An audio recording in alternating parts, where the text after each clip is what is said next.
ঘরে পড়ে থাকা সব জিনিসপত্র দিয়ে যদি আমরা এত সুন্দর সুন্দর ডিজাইনের জিনিস বানিয়ে ফেলি তাহলে তো দোকানদারের লস হবেই স্বাভাবিক। তো চলো একটু লস করানোই যাক।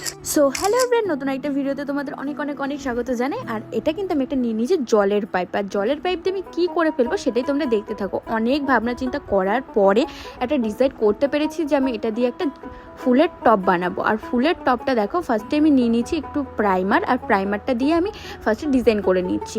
এটা কিন্তু আমার এক রাত রাখতে হবে শুকানোর জন্য। আর শুকিয়ে যাওয়ার পরে এটার মধ্যে আমি গোল্ডেন কালার করব।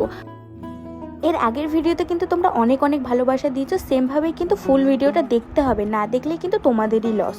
তো একের পর এক আমি কিন্তু পরপর স্টেপ বাই স্টেপ আমি সবটা করে নিচ্ছি। আর তোমাদের কিন্তু বুঝতে অসুবিধা হলে অবশ্যই কমেন্ট করতে পারো যে কোনটা কিভাবে আমি করলাম। আমি ডিটেলসে দেখানোর চেষ্টা করেছি, তারপরেও যদি না বুঝতে পারো।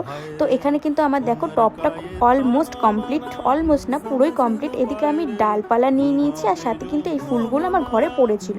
তো ফুলগুলো দিয়ে ভাবলাম একটা কিছু করে ফেলি। তো দেখো জাস্ট ফাইনাল লুকটা আমার তো খুবই ভালো লেগেছে। আমি জানি না তোমাদের কেমন লাগবে, কিন্তু ভালো লাগলে অবশ্যই কমেন্ট করে যেও, তাহলেই কিন্তু আমি আরও নতুনত্ব ভিডিও তোমাদের শেয়ার করতে পারবো। তো নেক্সট ভিডিওতে দেখা হচ্ছে, টাটা।